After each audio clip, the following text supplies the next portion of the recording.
ಮಕ್ಕಳೇ, ಪ್ರಾಚೀನ ಕಾಲದಿಂದ ಮಾನವ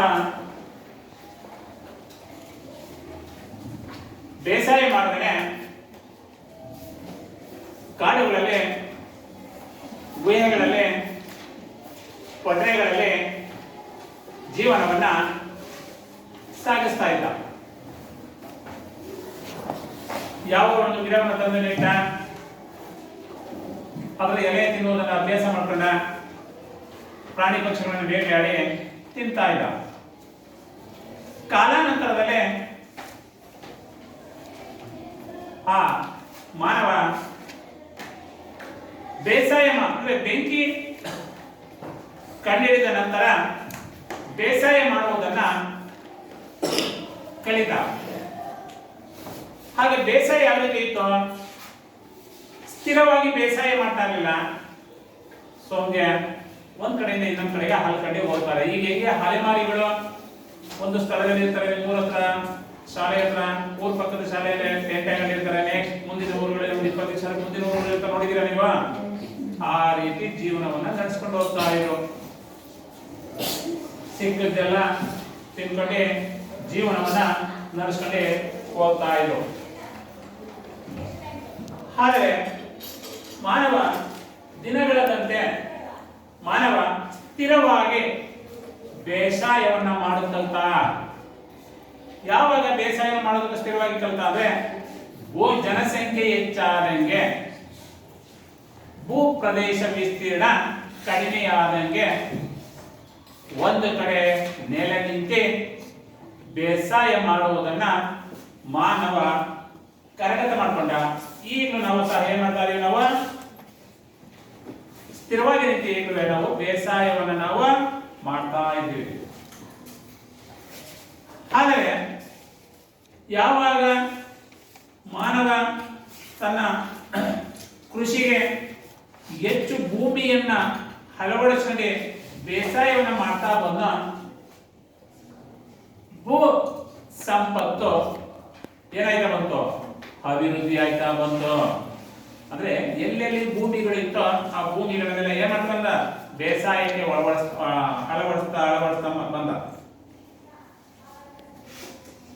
ಬೇಸಾಯದ ಜೊತೆಗೆ ಭೂಮಿಯಲ್ಲಿ ಕೆಲವು ಖನಿಜ ಶಕ್ತಿ ಸಂಪನ್ಮೂಲಗಳು ದೊರೆತಾ ಬಂದವು. ಅಂದ್ರೆ ಭೂಮಿ ಬರೀ ಬೇಸಾಯ ಮಾಡಕ್ ಮಾತ್ರ ಭೂಮಿ ಲಭ್ಯವಿದೆಯಾ? ಕೆಲವರು ಅಂತಾರೆ ಭೂಮಿಯೊಳಗೆ ಚಿನ್ನ ಸಿಕ್ತು ಅಂತಾರೆ. ನಿಜನೇ? ಭೂಮಿಯೊಳಗೆ ಇನ್ನೇನಿದೆ? ನೀರಿದೆ. ಭೂಮಿಯೊಳಗೆ ಇನ್ನೇನಿದೆ? ತಾಮ್ರ ಇದೆ, ಕವಲ, ಸೇಸ, ಕಲ್ಲಿದ್ದಲು, ಕಬ್ಬಿಣದ ಅದಿರು, ಬಾಕ್ಸೈಟ್, ಆಮ್ಲಕ ಇವೆಲ್ಲ ಇದೆ. ನಿಜನೇ? ಅಂದ್ರೆ ಅದನ್ನು ಏನಂತ ಕರೀತಾರೆ? ಭೂ ಸಂಪತ್ತು. ಆಹಾರದ ಬೆಳೆಗಳ ಜೊತೆಗೆ ಭೂಮಿಯ ಗರ್ಭದಲ್ಲಿರುವ ಕೆಲವು ಖನಿಜ ಶಕ್ತಿ ಸಂಪನ್ಮೂಲವನ್ನ ಏನಂತ ಕರೀತಾರೆ? ಭೂ ಸಂಪತ್ತು. ಕೆಲವರು ಏನಂತಾರಪ್ಪ ಅಂದ್ರೆ ನಮ್ಗೆ ಚಿನ್ನ ಸಿಕ್ತು ಅಂತಾರೆ, ಒಬ್ಬರು ಕೆಲವರಲ್ಲಿ ಕಬ್ಬಿಣದ ಅದಿರು ಇದೆ, ಇದೇ ಇಲ್ವಾ?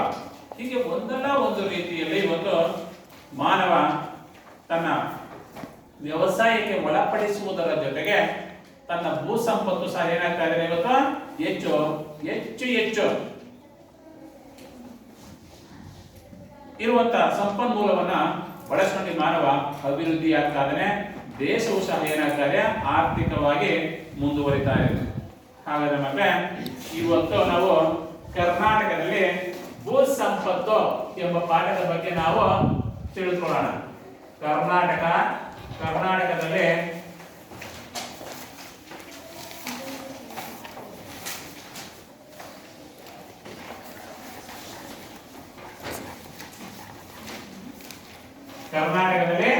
ಭೂ ಸಂಪತ್ತು ಏನು? ಭೂಮಿ ಒಳಗಡೆ ಭೂಮಿ ಭೌಗೋಳಿಕವಾಗಿ 1,91,781 ಚದರ ಕಿಲೋಮೀಟರ್ ಏನಾಗಿದೆ? ಕರ್ನಾಟಕ ವಿಸ್ತೀರ್ಣವನ್ನ ಹೊಂದಿದೆ. ಭೂಮಿಯ ಮೇಲ್ಮೈ, ಭೂಮಿಯ ಒಳಗಡೆ ಭೂಮಿಯ ಮೇಲೆ ಸರೋವರಗಳು, ನದಿಗಳು, ಅರಣ್ಯಗಳು, ಬೆಟ್ಟ ಗುಡ್ಡ ಎಲ್ಲವೂ, ಆಮೇಲೆ ಈ ಅಣೆಕಟ್ಟುಗಳು, ಮನೆಗಳು, ಕೈಗಾರಿಕೆಗಳು, ಏರ್ಪೋರ್ಟ್, ವಿಮಾನ ನಿಲ್ದಾಣಗಳು, ರಸ್ತೆ ಸಾರಿಗೆ, ರೈಲು ಸಾರಿಗೆ, ಇವನ್ನೆಲ್ಲ ನಾವು ಏನಾಗಿದೆಯಪ್ಪ ಅಂತಂದ್ರೆ ಇವತ್ತು ಏನಾಗಿದೆ, ಭೂಮಿಯ ಮೇಲೆ ನಾವು ಕಾಣ್ತಾ ಇದ್ದೇವೆ. ಪರ್ವತಗಳು ತಾವಿದ್ದೇವೆ. ಭೂಮಿಯ ಒಳಗಡೆ ಹಲವು ಖನಿಜ ಶಕ್ತಿ ಸಂಪನ್ಮೂಲವನ್ನು ಹೊಂದಿವೆ. ಕರ್ನಾಟಕದಲ್ಲಿ ಅತಿ ಹೇರಳವಾಗಿ ಕಬ್ಬಿಣದ ಅದಿರು ಸಿಗ್ತಾ ಇದೆ. ಕರ್ನಾಟಕದಲ್ಲಿ ಎಲ್ಲಿ ಸೊಂಡೂರು, ಸಾಸಲು, ಹೊಸಪೇಟೆ ಹಲವು ಕಡೆ ಕಬ್ಬಿಣದ ಅದಿರು ಹೇರಳವಾಗಿ ಸಿಗ್ತಾ ಇದೆ. ಹಳದಿ ಲೋಹ, ಚಿನ್ನ, ಗದಗಿನ ಕಪ್ಪತ್ತಗುಡ್ಡ, ಕೋಲಾರದ ಚಿನ್ನದ ಗಣಿ, KGF ಎಲ್ಲ ಖನಿಜ ಶಕ್ತಿ ಸಂಪನ್ಮೂಲ ಹೊಂದಿದೆ.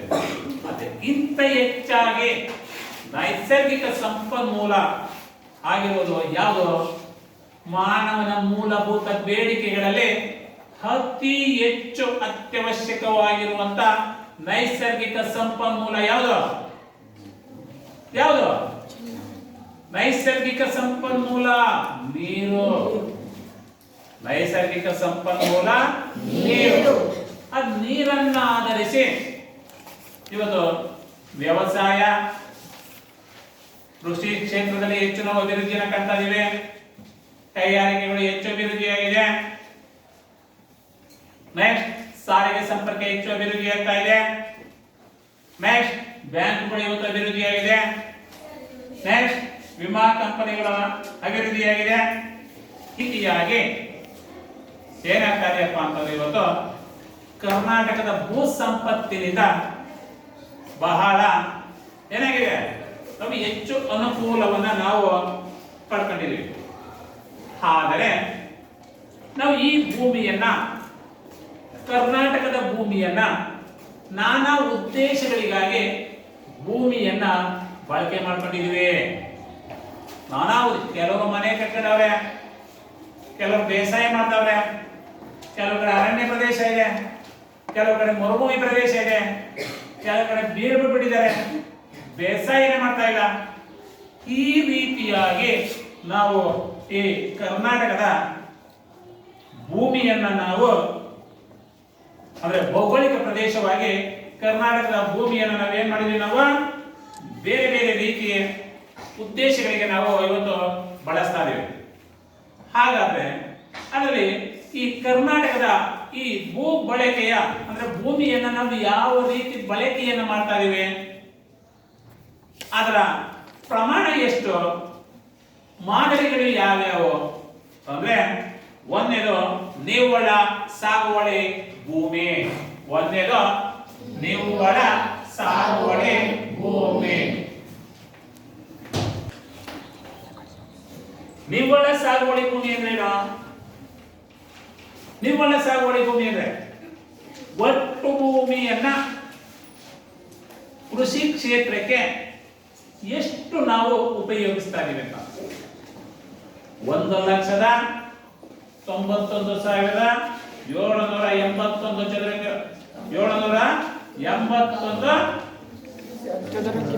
ಚದರ ಕಿಲೋಮೀಟರ್ ವಿಸ್ತೀರ್ಣದಲ್ಲಿ ವ್ಯವಸಾಯ ಕೃಷಿ ಕ್ಷೇತ್ರಕ್ಕೆ ಎಷ್ಟು ಭೂಮಿಯನ್ನು ನಾವು ಅಳವಡಿಸಿಕೊಂಡಿದ್ದೀವಿ ಅಂತ, ಎಷ್ಟು ಭೂಮಿಯನ್ನ ಅಳವಡಿಸಿಕೊಂಡಿದ್ದೀವಿ ಅಂತ. ಹಾಗಾದ್ರೆ ರಾಜ್ಯದ ಕರ್ನಾಟಕ ರಾಜ್ಯದ ಎಲ್ಲಾ ಭಾಗಗಳಲ್ಲಿ ಕೃಷಿ ಭೂಮಿಯನ್ನ ಅಂದ್ರೆ ಭೂಮಿಯನ್ನ ಒಂದೇ ರೀತಿಯಾಗಿ ಬಳಕೆ ಮಾಡ್ತಾ ಇಲ್ಲ. ಕೆಲವರು ಅಂದ್ರೆ ನೀರಿನ ಮಳೆಯ ಹಂಚಿಕೆಯ ಆಧಾರದ ಮೇಲೆ ಕೃಷಿ ಭೂಮಿಯನ್ನ ನಾನಾ ಉದ್ದೇಶಗಳಿಗಾಗಿ ಬಳಸಿದ್ದಾರೆ. ಕೆಲವರು ವ್ಯವಸಾಯಕ್ಕೆ ಬಳಸ್ತಾರೆ, ಕೆಲವರು ತೋಟಗಾರಿಕೆ ಬೇಸಾಯಕ್ಕೆ ಬಳಸ್ತಾರೆ, ಕೆಲವರು ಕೈಗಾರಿಕೆಗಳಿಗೆ. ಈ ರೀತಿಯಾಗಿ ನಾನಾ ಉದ್ದೇಶಗಳಿಗಾಗಿ ಭೂಮಿಯನ್ನು ಏನ್ ಮಾಡ್ತಾ ಇದ್ದಾರೆ ಇವತ್ತು ವ್ಯವಸಾಯಕ್ಕೆ ಅಳವಡಿಸಿರುವಂತದ್ದು. ಆದರೆ ಇವತ್ತು ಈ ಅತಿ ಹೆಚ್ಚು ಸಾಗುವಳಿಗೆ ಲಭ್ಯವಿರುವಂತ ಭೂಮಿಯನ್ನ ಹೆಚ್ಚಾಗಿ ಒಳಪಡಿಸಿರುವಂತ ಜಿಲ್ಲೆ ಯಾವ್ದಪ್ಪ ಅಂತಂದ್ರೆ ಕಲಬುರಗಿ. ಅಂದ್ರೆ ಬಹಳ ವ್ಯವಸಾಯಕ್ಕೆ ಹೆಚ್ಚು ಭೂಮಿಯನ್ನ ಒಳಪಡಿಸಿರುವಂತದ್ದು ಜಿಲ್ಲೆ ಯಾವ್ದಪ್ಪ ಅಂತಂದ್ರೆ ಕಲಬುರಗಿ. ಕೆಲೆ ಬೇಸಾಯಕ್ಕೆ ಹೆಚ್ಚು ಭೂಮಿಯನ್ನ ಅಳವಡಿಸಿರುವಂತದ್ದು. ಅಂದರೆ ಇತರೆ ಭಾಗಗಳಲ್ಲಿ ಭೂಮಿಯನ್ನ ಬೇರೆ ಬೇರೆ, ಈಗ ರಾಯಚೂರು, ಬಳ್ಳಾರಿ, ಚಿತ್ರದುರ್ಗ ಇತರೆ ಕ್ಷೇತ್ರಗಳಲ್ಲಿ ಕಡಿಮೆ ಪ್ರಮಾಣದಲ್ಲಿ ವ್ಯವಸಾಯಕ್ಕೆ ಭೂಮಿಯನ್ನ ಅಳವಡಿಸಿರುವಂಥದ್ದು. ಅದು ಅತಿ ಹೆಚ್ಚು ಬೇಸಾಯಕ್ಕೆ ಅಳವಡಿಸಿರುವುದು ಯಾವುದಪ್ಪ ಅಂತಂದ್ರೆ ಕಲಬುರಗಿ. ನೆಕ್ಸ್ಟ್ ಅರಣ್ಯ ಪ್ರದೇಶ. ನೆಕ್ಸ್ಟ್ ಇನ್ನೊಂದು ಯಾವುದಪ್ಪ ಅಂದ್ರೆ ಇವತ್ತು ಮಾದರಿಯಲ್ಲಿ ಅರಣ್ಯ ಪ್ರದೇಶ.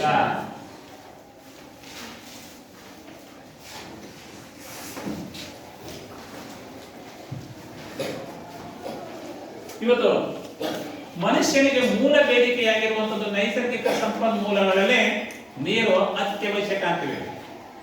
ನೀರು ಇವತ್ತು ಪ್ರಮುಖ ಬೇಡಿಕೆಯಾಗಿರುವುದರಿಂದ ಕೃಷಿ ಕ್ಷೇತ್ರಕ್ಕೆ, ಕೈಗಾರಿಕಾ ಕ್ಷೇತ್ರಕ್ಕೆ ಹೆಚ್ಚು ಅತ್ಯವಶ್ಯಕವಾಗಿರುವುದರಿಂದ ನಮಗೆ ಮಳೆ ಪ್ರಮಾಣ ಹೆಚ್ಚಿಗೆ ಬರಬೇಕು ಅಂತಂದ್ರೆ ಭೂಮಿಗೆ ಅನುಗುಣವಾಗಿ ಅರಣ್ಯ ಪ್ರದೇಶವು ಇರಬೇಕು. ಭೂಮಿ ಕೃಷಿ ಕ್ಷೇತ್ರಕ್ಕೆ ಹೆಚ್ಚು ಅಳವಡಿಸಿಕೊಂಡಿದ್ದು ಭೂಮಿಯನ್ನ ಅರಣ್ಯ ಪ್ರದೇಶ ಕಡಿಮೆ ಇದ್ರೆ ಏನಾಗುತ್ತೆ? ಮಳೆ ಸಮಾನವಾಗಿ ಹಂಚಿಕೆ ಆಗಲ್ಲ. ಮಳೆ ಸಮಾನವಾಗಿ ಹಂಚಿಕೆ ಆಗಲ್ಲ. ಅದಕ್ಕೆ ಕೆಲವು ಪಶ್ಚಿಮ ಘಟ್ಟ ಪ್ರದೇಶಗಳಲ್ಲಿ ಹೆಚ್ಚು ಅರಣ್ಯ ಪ್ರದೇಶವನ್ನ ನಾವು ಏನ್ ಮಾಡ್ತೀವಿ? ನಾವು ಕಾಣ್ತೀವಿ. ಎಲ್ಲಿ? ಪಶ್ಚಿಮ ಘಟ್ಟ ಪ್ರದೇಶಗಳಲ್ಲಿ. ಪಶ್ಚಿಮ ಘಟ್ಟದ ಪ್ರದೇಶದ ಮುಂದಿನ ಭಾಗ ನಾವೇನಾಗ್ತೀವಿ? ಅರಣ್ಯ ಪ್ರದೇಶಗಳು ಬಹಳ ಕಡಿಮೆ. ಹಾಗಾದ್ರೆ ಕರ್ನಾಟಕದಲ್ಲಿ ಅತಿ ಹೆಚ್ಚು ಅರಣ್ಯ ಪ್ರದೇಶವನ್ನ ಹೊಂದಿರುವಂತ ಜಿಲ್ಲೆ ಯಾವುದು? ಯಾವ್ದು? ಶಿವಮೊಗ್ಗ. ಯಾವ್ದಪ್ಪ ಅಂತಂದ್ರೆ ಶಿವಮೊಗ್ಗ ಅತಿ ಹೆಚ್ಚು ಅರಣ್ಯ ಪ್ರದೇಶವನ್ನ ಹೊಂದಿರುವಂತದ್ದು. ಆದ್ರೆ ಬೇರೆ ಯಾವ ಹೊಂದಿಲ್ವಾ? ಹೊಂದಿದೆ. ಇತರೆ ರಾಜ್ಯಗಳು ಅದಕ್ಕಿಂತ ಸ್ವಲ್ಪ ಕಡಿಮೆ ಪ್ರಮಾಣದಲ್ಲಿ ಹೊಂದಿದೆ. ಚಿಕ್ಕಮಗಳೂರು ಅರಣ್ಯ ಪ್ರದೇಶ ಇದೆ. ಕೊಡಗು, ಬೆಳಗಾವಿ ಇತರೆ ರಾಜ್ಯಗಳಲ್ಲಿ ಏನಾಗಿದೆಯಪ್ಪ ಅಂದ್ರೆ ಸ್ವಲ್ಪ ಪ್ರಮಾಣದಲ್ಲಿ ಕಾಣುವಂತದ್ದು. ನೆಕ್ಸ್ಟ್ ಅದೇ ರೀತಿ ಇವತ್ತು ಸಾಗುವಳಿಗೆ ಹಾಗೆ ಈ ಭೂಮಿಯ ಬಳಕೆಯ ಮಾದರಿ ಇನ್ನೊಂದು ಯಾವ್ದಪ್ಪ ಅಂತಂದ್ರೆ ಸಾಗುವಳಿಗೆ ಲಭ್ಯವಿಲ್ಲದ ಭೂಮಿ. ಸಾಗುವಳಿಗೆ ಲಭ್ಯವಿಲ್ಲದ ಭೂಮಿ. ಏನು ಸಾಗುವಳಿಗೆ ಲಭ್ಯವಿಲ್ಲದ ಭೂಮಿ ಅಂದ್ರೆ?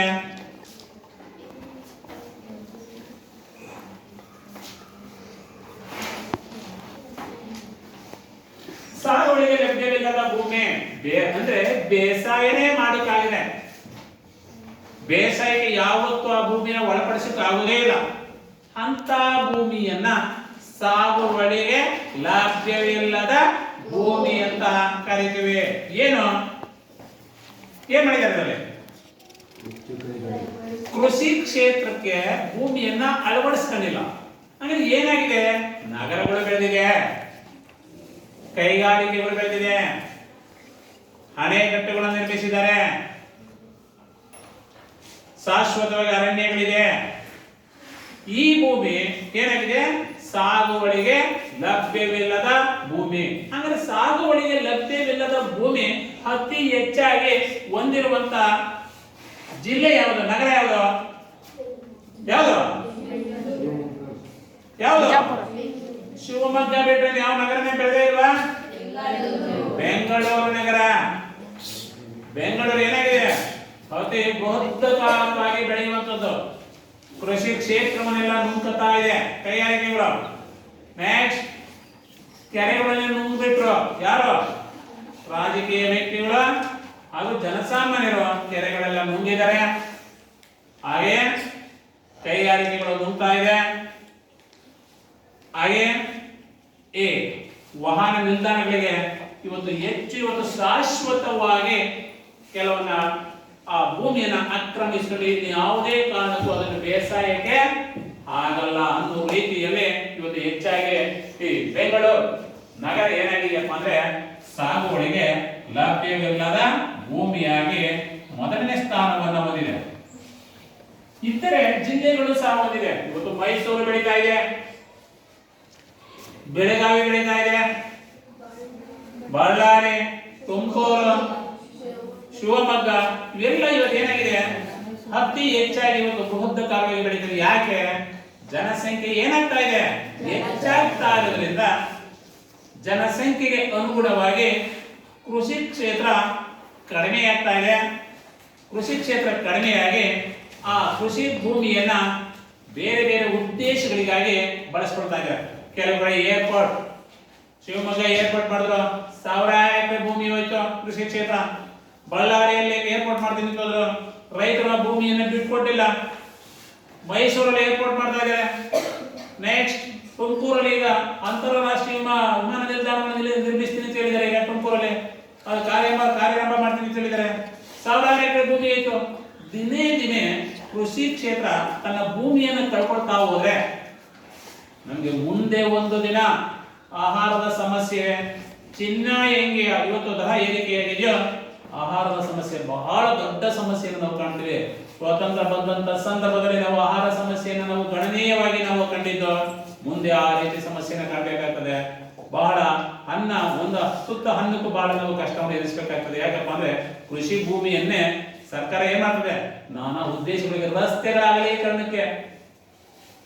ಅಗಲೀಕರಣಗಳಿಗೆ, ಇವತ್ತು ರೈಲ್ವೆ ಮಾರ್ಗಗಳ ಅಗಲೀಕರಣಕ್ಕೋಸ್ಕರ, ಕೈಗಾರಿಕೆಗಳ ಸ್ಥಾಪನೆ ಮಾಡೋದಕ್ಕೋಸ್ಕರ ಮನೆಗಳನ್ನೆಲ್ಲ ಕಟ್ಕೊಳ್ತಾ ಇದ್ದಾರೆ. ಇವತ್ತು ಜನಸಂಖ್ಯೆ ಹೆಚ್ಚಾಗಿದೆ, ಭೂಮಿ ಕೃಷಿ ಕ್ಷೇತ್ರ ಕಡಿಮೆ ಆಗ್ತದೆ. ಮುಂದೆ ಒಂದು ದಿನ ಈ ಸಾಗುವಳಿಗೆ ಲಭ್ಯ ಇರುವ ಭೂಮಿಯನ್ನೆಲ್ಲ ಕಳ್ಕೊಳ್ತೀವಿ, ದೊಡ್ಡ ಸಮಸ್ಯೆಯನ್ನು ಎದುರಿಸಬೇಕಾಗ್ತದೆ.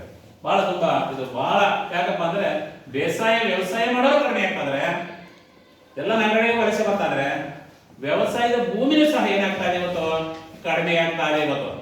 ನೆಕ್ಸ್ಟ್ ಅದೇ ರೀತಿ ಕರ್ನಾಟಕದ ಭೂಬಳಕೆಯ ಮಾದರಿಯಲ್ಲಿ ನೆಕ್ಸ್ಟ್ ಸಾಗುವಳಿ ಮಾಡದೆ ಇರುವಂತಹ ಭೂಮಿ. ನೆಕ್ಸ್ಟ್ ಯಾವ್ದಪ್ಪ ಅಂದ್ರೆ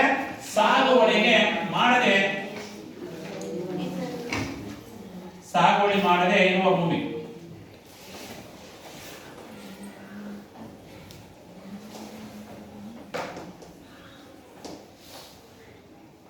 ಇವತ್ತು ಎಷ್ಟೋ ಭೂಮಿಯನ್ನ ಬೀಳ್ಬಿಟ್ಟಿದ್ದಾರೆ, ಅಂದ್ರೆ ಸಾಗುವಳಿ ಮಾಡ್ತಾನೇ ಇಲ್ಲ.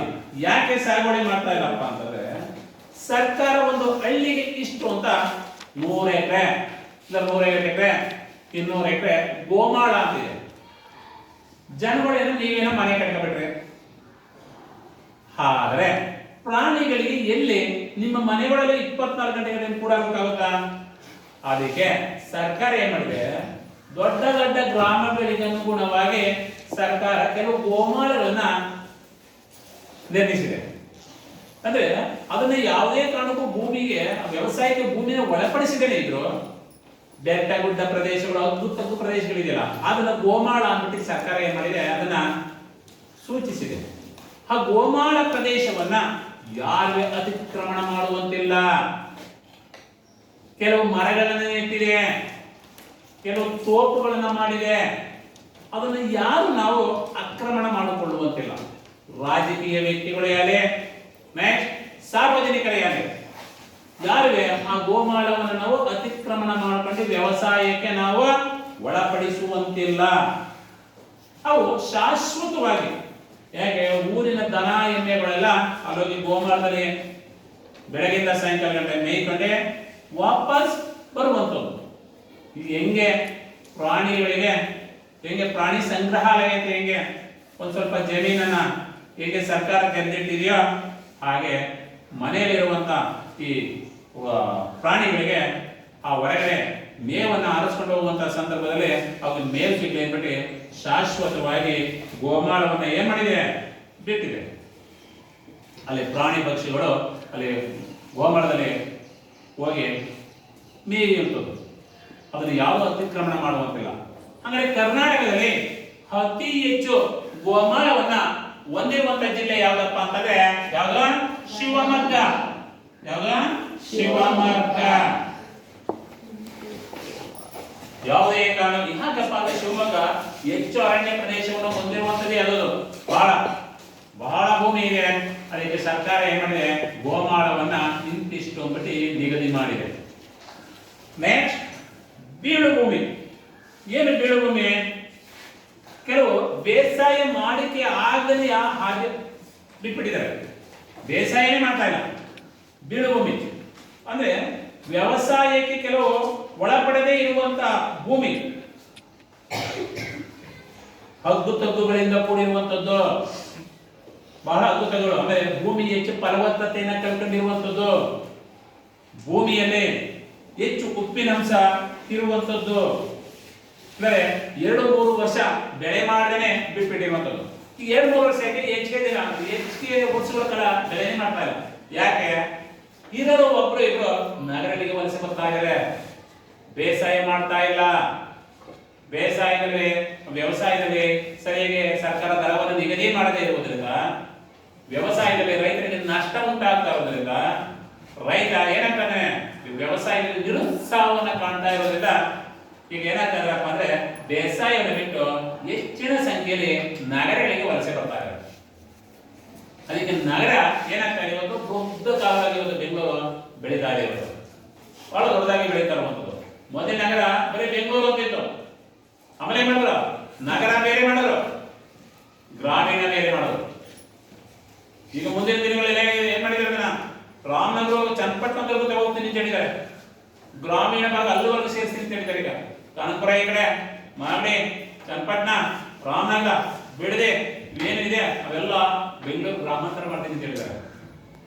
ಹಿಂಗೆ ಇದೇ ರೀತಿಯಾಗಿ ಇವತ್ತು ಏನಾಗ್ತಾ ಇದೆ, ಇವತ್ತು 2-3 ವರ್ಷಗಳಿಂದ ಭೂಮಿಯನ್ನ ಬೇಸಾಯಕ್ಕೆ ಒಳಪಡಿಸದೆ ಹಾಗೆಯೇ ಬಿಟ್ಟಿರುವಂತಹ ಭೂಮಿಯನ್ನ ಬೀಳು ಭೂಮಿ ಅಂತ ಕರೀತಾರೆ. ಯಾಕಪ್ಪ ಅಂತಂದ್ರೆ ರೈತನಿಗೆ ಬೆಳೆ ಯಾವಾಗ ದರ ಸಿಗದವರೆ ಜೀವನದಲ್ಲಿ ರೈತ ನಿರುತ್ಸಾಹ ಕಂಡು ಬೆಳೆ ಭೂಮಿಯನ್ನ ಬಿಡ್ಬಿಡ್ತಾನೆ ಅಂತ. ಇವತ್ತು ಬೀಳು ಭೂಮಿ ಅತಿ ಹೆಚ್ಚಾಗಿ ಇವತ್ತು ಯಾವ ಜಿಲ್ಲೆಯಲ್ಲಿ ಹೊಂದಿದೆಯಪ್ಪ ಅಂತಂದ್ರೆ ಇವತ್ತು ಬಹಳ ಅದೇ ಕಲಬುರಗಿ.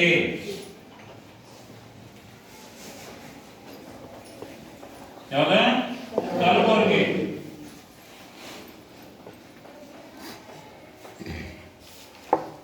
ಕಲಬುರಗಿಗೆ ಹಿಂದೆ ಏನಂತ ಕರೀತಿದ್ರು? ಕಲಬುರಗಿಗೆ ಹಿಂದೆ ಏನಂತ ಕರೀತಾದ್ರು? ಗುಲ್ಬರ್ಗ. ಅದೇ ಕಲಬುರಗಿಗೆ ಹಿಂದೆ ಗುಲ್ಬರ್ಗ ಅಂತ ಕರೀತಾರೆ.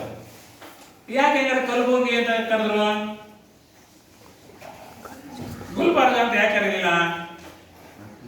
ತುಮಕೂರು ಅಂತ ಕರೀತಾರೆ. ತುಮಕೂರು ಅಂತಿದ್ರು, ಈಗ ತುಮಕೂರು ಅಂತ ಮಾಡಿದ್ದಾರೆ. ಯಾಕೆ? ಬೆಳಗಾಂ ಅಂತ ಇದ್ರು, ಈಗ ಬೆಳಗಾವಿ. ಯಾಕಪ್ಪ ಅಂದ್ರೆ ಅವೆಲ್ಲ ಕೆಲವು ಗುಲ್ಬರ್ಗ ಇಂಗ್ಲಿಷ್ ಪದ ಆಗಿತ್ತು. ಕರ್ನಾಟಕದಲ್ಲಿ ಕನ್ನಡ ಭಾಷೆ ಶಾಶ್ವತವಾಗಿ ಇರಲಿ ಎಂಬುದು ಏನ್ ಮಾಡಿದ್ರೆ ಗುಲ್ಬರ್ಗ ತಂದೆ ಕಲಬುರಗಿ ಮಾಡೋದು, ತುಮಕೂರು ತಂದೆ ತುಮಕೂರು ಮಾಡೋದು. ಇಂಗ್ಲಿಷ್ ಅಲ್ಲಿ ತುಮಕೂರು, ಕನ್ನಡದಲ್ಲೇ ಈ ರೀತಿಯಾಗಿ ಗುಲ್ಬರ್ಗ ಇದ್ದು ಏನಾಯ್ತು, ಕಲಬುರಗಿ ಆಯ್ತು. ಹಾಗಾದ್ರೆ ಕನ್ನಡ ಅಂದ್ರೆ ಇವತ್ತು ಇವೇನ್ ಮಾತ್ರ ಕನ್ನಡ ಚೇಂಜ್ ಮಾಡ್ಬಿಟ್ರು, ಬೇರೆ ಏನೇನು ಆಗಿಲ್ವಾ? ಬೇರೆ ಯಾವ ಬದಲಾವಣೆ ಆಗಿಲ್ಲ. ಇದು ಮಾತ್ರ ಗುಲ್ಬರ್ಗ ಕಲಬುರಗಿ ಅಂದ್ರು ಸರಿಯಾಗಿ ಆಡಳಿತವನ್ನ ಸರಿಯಾಗಿ ಕನ್ನಡದಲ್ಲಿ ಇನ್ನು ನಿರ್ವಹಣೆ ಮಾಡ್ತಾ ಇದ್ದಾರೆ. ಎಲ್ಲೋ ಬಸ್ಗಳು ನೋಡಿ, ಬಸ್ಗಳು ಹೋಗ್ತಾ ಬೇಕಾದ್ರೆ ಮುಂದಿನ ನಿಲ್ದಾಣ ಅನ್ನಕ್ಕೆ ಫಸ್ಟ್ ಹೇಳಿದ್ರ ನೆಕ್ಸ್ಟ್ ಸ್ಟಾಪ್ ಕೇತುವಳ್ಳಿ ಅಂದ್ರೆ ಮುಂದಿನ ನಿಲ್ದಾಣ ಕೇತುವಳ್ಳಿ ಇದೆ ಕನ್ನಡದಲ್ಲಿ. ಯಾಕೆ ಇಂಗ್ಲಿಷ್ ಭಾಷೆನ ಇದು ಮಾಡಿದ್ರು? ಬಹಳ ಇದೆ. ಎಲ್ಲ ತುಂಬಾ ಹಿಂಗೆ ಹುಡುಕೊಂಡು ಹೋಗ್ತಾರೆ, ಒಂದೊಂದು ರೀತಿ ಸಮಸ್ಯೆ ಇದ್ದೇ ಇದೆ. ಆದ್ರೆ ಕೆಲವೊಮ್ಮೆ ಏನ್ ಮಾಡಿದಾರಪ್ಪ ಅಂದ್ರೆ ಅಲ್ಪ ಸ್ವಲ್ಪ ಬದಲಾವಣೆಯನ್ನ ಮಾಡಿದ್ದಾರೆ ಅಷ್ಟೇ. ನೆಕ್ಸ್ಟ್ ಇನ್ನೊಂದೇನಪ್ಪ ಅಂತಂದ್ರೆ ವ್ಯವಸಾಯ. ಇವತ್ತು ಕರ್ನಾಟಕದ ಭೂ ಸಂಪತ್ತಿನಲ್ಲಿ ವ್ಯವಸಾಯ ಬಹಳ ಅತ್ಯವಶ್ಯಕ. ಯಾಕೆ? ಭಾರತ ದೇಶದಲ್ಲಿ ವಾಸಿಸುವಂತಹ ಜನರು 65% ಇಂದಿಗೂ ಸಹ ಬೇಸಾಯವನ್ನ ಅಳವಡಿಸಿಕೊಂಡಿದ್ರು. ಯಾವಾಗ ಕೃಷಿ ಕ್ಷೇತ್ರದಲ್ಲಿ ರೈತರಿಗೆ ಯಾವಾಗ ನಿರುತ್ಸಾಹವನ್ನು ಕಾಣ್ತಾ ಬಂದ ಭೂಮಿಯನ್ನ ಏನ್ ಮಾಡ್ತಾರೆ ಈಗ ಮನೆ ಕಟ್ಟುಗಳಿಗೆ ಸೈಟ್ಗಳಾಗಿ ಇವತ್ತು ವಿಭಜಿಸ್ತಾ ಕೊಟ್ಟಿದ್ದಾರೆ. ಇವತ್ತು ವ್ಯವಸಾಯ ಭೂಮಿಯನ್ನ ಸೈಟ್ಗಳಾಗಿ ಮಾಡುವಂಥದ್ದು, ಹೆಚ್ಚಿನ ಬೆಲೆಯನ್ನು ಮಾರಾಟ ಮಾಡುವಂಥದ್ದು. ಹಾಗೆ ಇವತ್ತು ವ್ಯವಸಾಯ ಅದಕ್ಕೆ ಇವತ್ತು ಹಿಂದುಳಿತಾ ಹೋಗುವುದು. ಆದರೆ ಪ್ರಾಚೀನ ಕಾಲದಲ್ಲಿ ಪ್ರಮುಖ ವೃತ್ತಿ ಯಾವ್ದಪ್ಪ ಅಂದ್ರೆ ವ್ಯವಸಾಯ. ಪುರಾತನ ಕಾಲದಿಂದಲೂ ಮನುಷ್ಯ ಗೆಡ್ಡೆ ಗೆಣಸು ತಿನ್ಕೊಂಡು ಬೇಸಾಯ ಮಾಡ್ಕೊಂಡು ಬಂದನು. ಈಗಲೂ ಸಹ ಕೆಲವು ಆಹಾರದ ಬೆಳೆಗಳು, ಕೆಲವು ವಾಣಿಜ್ಯ ಬೆಳೆಗಳು, ಕೆಲವು ತೋಟಗಾರಿಕೆ ಬೇಸಾಯ ಇದನ್ನೆಲ್ಲ ಇಂದಿಗೂ ಸಹ ಏನ್ ಮಾಡಿದ್ದಾರೆ, ಇವತ್ತು ಅಳವಡಿಸ್ಕೊಂಡಿದ್ದಾರೆ. ವ್ಯವಸಾಯದ ಜೊತೆಗೆ ಕೆಲವರು ಉಪಕಸುಬುಗಳನ್ನ ಮಾಡ್ತಾರೆ. ಉಪಕಸುಬು ಅಂದ್ರೆ ಏನು? ಉಪಕಸುಬು ವ್ಯವಸಾಯದ ಜೊತೆಗೆ ಕೆಲವರು ಕೋಳಿ ಸಾಗಾಣಿಕೆ ಮಾಡ್ತಾವ್ರೆ, ಕೆಲವರು ಜೇನು ಸಾಗಾಣಿಕೆ ಮಾಡ್ತಾವ್ರೆ, ಕೆಲವರು ಮೀನುಗಾರಿಕೆ. ಏನಂದ್ರೆ ವ್ಯವಸಾಯದ ಜೊತೆಗೆ ಕೆಲವು ಉಪಕಸುಬು. ಅದನ್ನೇನಂತ ಕರೀತಾರೆ? ಮಿಶ್ರ ಬೇಸಾಯ. ಏನಂತ ಕರೀತಾರೆ? ಮಿಶ್ರ ಬೇಸಾಯ. ಯಾವ್ಯಾವ ಕರೀತಾರೆ? ಕೋಳಿ ಸಾಗಾಣಿಕೆ, ಕೋಳಿ ಸಾಗಾಣಿಕೆ, ಜೇನು ಸಾಗಾಣಿಕೆ, ಹಂದಿ ಸಾಗಾಣಿಕೆ, ಹೈನುಗಾರಿಕೆ, ರೇಷ್ಮೆ ಸಾಗಾಣಿಕೆ. ಇವನ್ನೆಲ್ಲ ಏನಂತ ಕರೀತಾರೆ? ಮಿಶ್ರ ಬೇಸಾಯ. ವ್ಯವಸಾಯದ ಜೊತೆಗೆ ಕೆಲವು ಉಪಕಸುಬುಗಳನ್ನು ಮಾಡುವುದನ್ನು ಏನಂತ ಕರೀತಾರೆ? ಮಿಶ್ರ ಬೇಸಾಯ. ಆದರೆ ಇವತ್ತು ನಾವು 65% ವ್ಯವಸಾಯವನ್ನು ಅವಲಂಬಿಸಿಕೊಂಡಿದ್ದಾರೆ. ಅಂದರೆ ಒಂದು ದೇಶದ ಅರ್ಥವ್ಯವಸ್ಥೆಯನ್ನು ಬಲಪಡಿಸುವಂತದ್ದೇ ಯಾವುದು? ವ್ಯವಸಾಯ. ಯಾಕೆ? ಆಹಾರದ ಬೆಳೆಗಳನ್ನು ಬೆಳೆಯುವುದೇ ಅದು. ಮನುಷ್ಯನಿಗೆ ಬೇಕಾಗಿರುವುದು ಯಾವುದು? ಮೂಲ ಯಾವುದು? ಮೂಲಭೂತ ಅವಶ್ಯಕತೆ ಯಾವುದು? ಆಹಾರ, ನೀರು, ಗಾಳಿ, ವಸತಿ. ಮುಖ್ಯವಾಗಿ ಬೇಕಾಗಿರೋದು ಅಲ್ವಾ? ಹಾಗೆ ಮನುಷ್ಯನಿಗೆ ಆಹಾರನೇ ಇಲ್ಲ ಹೋದ್ರೆ ನಾವು ದೇಶ ಎಲ್ಲಿ ಮುಂದುವರಿತದೆ? ದೇಶದ ಅರ್ಥವ್ಯವಸ್ಥೆ ಅಂದ್ರೆ ನಮ್ಗೆ ಇವತ್ತು ಹೊಟ್ಟೆಗೆ ಆಹಾರನೇ ಇಲ್ಲ ಹೋದ್ರೆ ನಾವು ಏನ್ ಕೆಲಸ ಮಾಡ್ತೀವಿ? ಯಾವ ಕೆಲಸಗಳು ಸರಿಯಾಗಿ ಆಗಲ್ಲ. ಹಾಗಾದ್ರೆ ಒಂದು ದೇಶದ ಅರ್ಥವ್ಯವಸ್ಥೆಯನ್ನು ಬಲಪಡಿಸುವುದು ಯಾವ್ದಪ್ಪ ಅಂತಂದ್ರೆ ವ್ಯವಸಾಯ. ವ್ಯವಸಾಯ ಮುಂದುವರೆದ್ರೆ ಕೈಗಾರಿಕೆಗಳು ಮುಂದುವರೆದಂಗೆ, ಕೈಗಾರಿಕೆಗಳು ಮುಂದುವರೆದ್ರೆ ಸಾರಿಗೆ ಸಂಪರ್ಕ ಮುಂದುವರೆದಂಗೆ, ಸಾರಿಗೆ ಸಂಪರ್ಕ ಮುಂದುವರೆದ್ರೆ ಬ್ಯಾಂಕುಗಳು ಮುಂದುವರೆದಂಗೆ, ಬ್ಯಾಂಕುಗಳು ಮುಂದುವರೆದ್ರೆ ವಿಮೆ ಮುಂದುವರೆದಂಗೆ. ಇವೆಲ್ಲ ಮುಂದುವರೆಗೆ ದೇಶ ಆರ್ಥಿಕವಾಗಿ ಅಭಿವೃದ್ಧಿಯನ್ನು ಸಾಧಿಸಿದೆ ಅಂತ. ಇದು ದೇಶ ಆರ್ಥಿಕವಾಗಿ ಅಭಿವೃದ್ಧಿಯನ್ನು ಸಾಧಿಸಿದ್ರೆ ನಾವು ದೇಶದಲ್ಲಿ ವಾಸಿಸುವಂತಹ ಜನರು ಸಮಸ್ಯೆಯಿಂದ ನಾವು ನಿಧಾನವಾಗಿ ಹಂತವಾಗಿ ಹೊರಬರ್ತೀವಿ ಅಂತ. ಹಾಗಾದ್ರೆ ವ್ಯವಸಾಯದಿಂದ ನಮ್ಗೆ ಏನೆಲ್ಲ ಉಪಯೋಗ? ವ್ಯವಸಾಯದಿಂದ ನಮ್ಗೆ ಏನೆಲ್ಲ ಅನುಕೂಲ ಆಗ್ತದೆ? ಆಹಾರ ನಮಗೆ ಸಿಗುತ್ತಾ ಸಿಗಲ್ವಾ? ಆಹಾರದ ಬೆಳೆಗಳನ್ನು ಬೆಳೆಸಿವೆ. ಎರಡನೇ ನೆಕ್ಸ್ಟ್ ನೀರು. ಪ್ರಾಣಿ ಪಕ್ಷಿಗಳಿಗೆ ಮೇವು ಸಿಗ್ತದೆ. ಸಿಗುತ್ತಾ ಸಿಗಲ್ವಾ? ನೆಕ್ಸ್ಟ್ ಮೂರನೇದು ಕೈಗಾರಿಕೆಗಳಿಗೆ ಕಚ್ಚಾ ವಸ್ತುಗಳನ್ನ ಒದಗಿಸ್ಕೊಡ್ತೀವಿ. ನಿಜಾನೇ? ಕೈಗಾರಿಕೆಗಳ ಕಚ್ಚಾ ವಸ್ತುಗಳು. ನೆಕ್ಸ್ಟ್ ಕೈಗಾರಿಕೆಗಳಿಗೆ ಕಚ್ಚಾ ವಸ್ತುಗಳ ಸಿದ್ಧ ವಸ್ತುಗಳಾದ್ಮೇಲೆ ನೆಕ್ಸ್ಟ್ ಏನ್ ಮಾಡ್ತೀವಿ? ಬೇರೆ ರಾಜ್ಯಗಳಿಗೆ, ಬೇರೆ ದೇಶಗಳಿಗೆ ರಫ್ತು ಮಾಡ್ತೀವಿ. ಮಾಡಲ್ವಾ? ಅಂದ್ರೆ ವಿದೇಶಿ ವಿನಿಮಯ ವ್ಯಾಪಾರಗಳಿಕೆಯನ್ನು ಮಾಡ್ತೀವಿ. ನೆಕ್ಸ್ಟ್ ವಿದೇಶಿ ವ್ಯಾಪಾರ ಮಾಡಬೇಕು ಅಂತಂದ್ರೆ ಸಾರಿಗೆ ಸಂಪರ್ಕ ಬೇಕಾ ಬೇಡವಾ? ಸಾರಿಗೆ ಸಂಪರ್ಕ ಬೇಕೇ ಬೇಕು. ಇಷ್ಟೆಲ್ಲ ಆದ್ಮೇಲೆ ಹಣ ಎಲ್ಲ ಸಂಪಾದನೆ ಮಾಡಿದ್ಮೇಲೆ ಹಣವನ್ನು ಕ್ರೋಢೀಕರಣ ಮಾಡಿದ್ರೆ, ಇಲ್ಲ ಸಾಲವಾಗಿ ವ್ಯವಸಾಯಕ್ಕೆ ಸಾಲ ತಗೊಳ್ಬೇಕು ಅಂದ್ರೆ ಬ್ಯಾಂಕು ಬೇಕೋ ಬೇಡವಾ? ಬ್ಯಾಂಕ್ಗಳ ಸ್ಥಾಪನೆ ಆಗ್ಬೇಕು. ಬೈ ಚಾನ್ಸ್ ಬೇಸಾಯ ಮಾಡುವಂತ ಸಂದರ್ಭದಲ್ಲಿ ನಷ್ಟ ಉಂಟಾದ್ರೆ ಆ ನಷ್ಟವನ್ನ ತುಂಬಿ ಕೊಡುವುದಕ್ಕೆ ಸರ್ಕಾರ ಸಿದ್ಧವಾಗಿರ್ತದೆ. ಅದಕ್ಕೆ ಏನ್ ಮಾಡಬೇಕು? ನಾವು ವಿಮೆಯನ್ನ ನಾವು ಮಾಡಿಸಿರ್ಬೇಕು. ಹೀಗೆ ಒಂದು ವ್ಯವಸಾಯ ಮುಂದುವರೆದ್ರೆ ಏನಾಗ್ತದೆ? ವ್ಯವಸಾಯದ ಜೊತೆಗೆ ಪ್ರಾಣಿ ಪಕ್ಷಿಗಳು ಮೇವು ಸಿಗ್ತದೆ, ಪ್ರಾಣಿ ಪಕ್ಷಿಗಳ ಜೊತೆಗೆ ಕೈಗಾರಿಕೆಗೆ ಕಚ್ಚಾ ವಸ್ತುಗಳನ್ನ ಪೂರೈಸಿದಂಗಾಗ್ತದೆ. ಆಗ್ತದ ಆಗಲ್ವಾ? ಸರ್ಕಾರದ ಆದಾಯ ಏನಾಗುತ್ತೆ? ಹೆಚ್ಚಾಗ್ತದೆ. ನಮ್ಮ ತಲವರ್ಮಾನ ಏನಾಗ್ತದೆ? ಹೆಚ್ಚಾಗ್ತದೆ. ಜನರ ಜೀವನ ಮಟ್ಟ ಏನಾಗ್ತದೆ? ಸುಧಾರಣೆ ಆಗ್ತದೆ. ವಿದೇಶಿ ವ್ಯಾಪಾರಕ್ಕೆ ಅನುಕೂಲ ಆಗ್ತದೆ.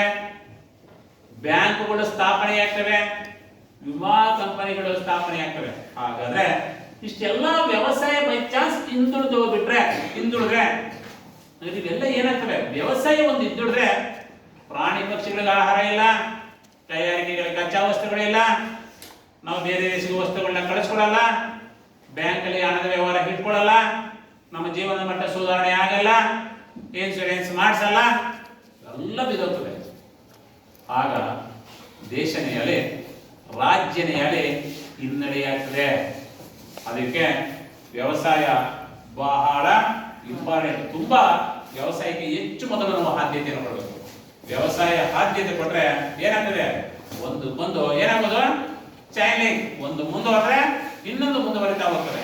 ಅದಕ್ಕೆ ನಾವು ಹೆಚ್ಚು ವ್ಯವಸಾಯಕ್ಕೆ ಹೆಚ್ಚು ಪ್ರಾಮುಖ್ಯತೆಯನ್ನು ನಾವು ನೀಡಬೇಕು. ನಿಜದನೋ ಇಲ್ವಾ?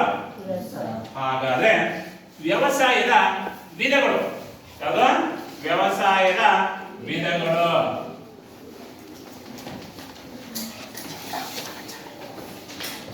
ಏನು? ವ್ಯವಸಾಯದ ವಿಧಗಳು ಅಂದ್ರೆ ಇವತ್ತು ಈ ನಾವು ಭೂಮಿಯನ್ನ ಬೇಸಾಯಕ್ಕೆ ವ್ಯವಸಾಯಕ್ಕೆ ಒಳಪಡಿಸಬೇಕು ಅಂದ್ರೆ ಭೂಮಿಯ ಫಲವತ್ತತೆ ಆಧಾರದ ಮೇಲೆ, ಭೂಮಿ ನೀರಿನ ಅವಶ್ಯಕತೆಯ ಆಧಾರದ ಮೇಲೆ, ನೀರಿನ ಲಭ್ಯತೆಯ ಆಧಾರದ ಮೇಲೆ ನಾವೇನ್ ಮಾಡ್ತೀವಿ?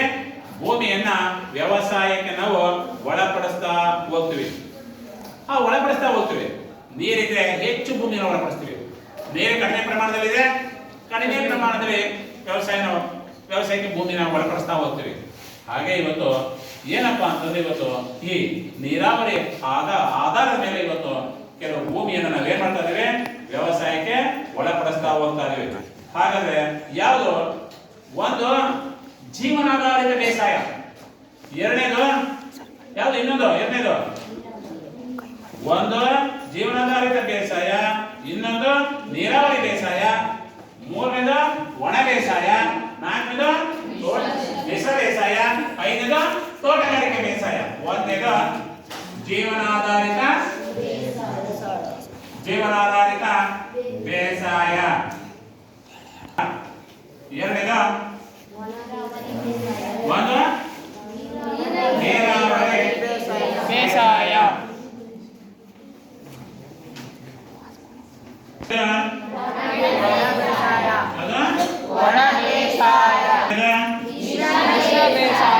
ಮಿಶ್ರ ಬೇಸಾಯ,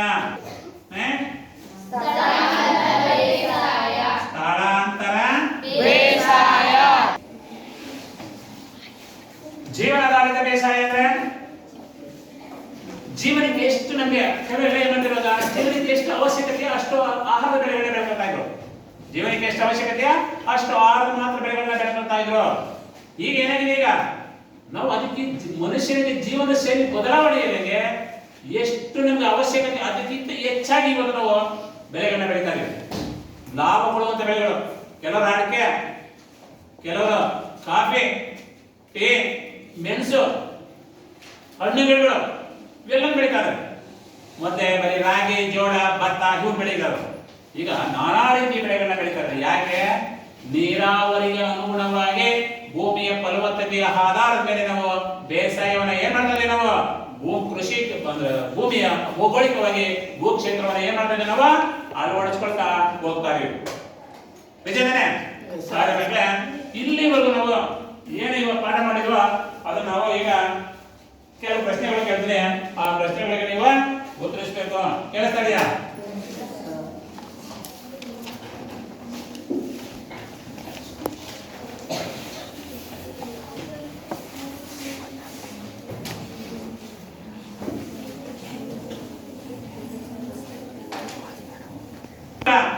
ಸಾಗುವಳಿಗೆ ಹೆಚ್ಚು ಭೂಮಿಯನ್ನು ಹೊಂದಿರುವಂತ ಜಿಲ್ಲೆ ಯಾವುದು?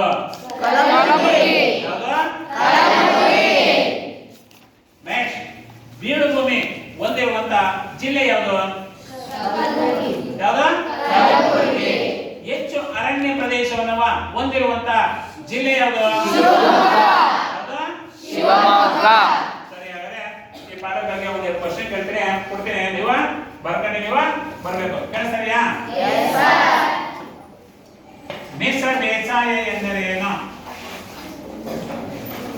ಮಿಶ್ರ ಬೇಸಾಯ ಎಂದರೇನು? ಕರ್ನಾಟಕದಲ್ಲಿ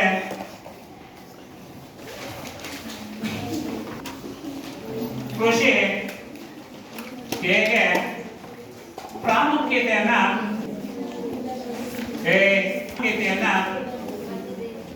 ಹೊಂದಿದೆ ತಿಳಿಸಿ. ಮನೆಗೆ ಏನು ಮಾಡಬೇಕು? ನೀವು ಉತ್ತರವನ್ನ ನೀವು ಬರ್ಕೊಂಡು ಬರಬೇಕು.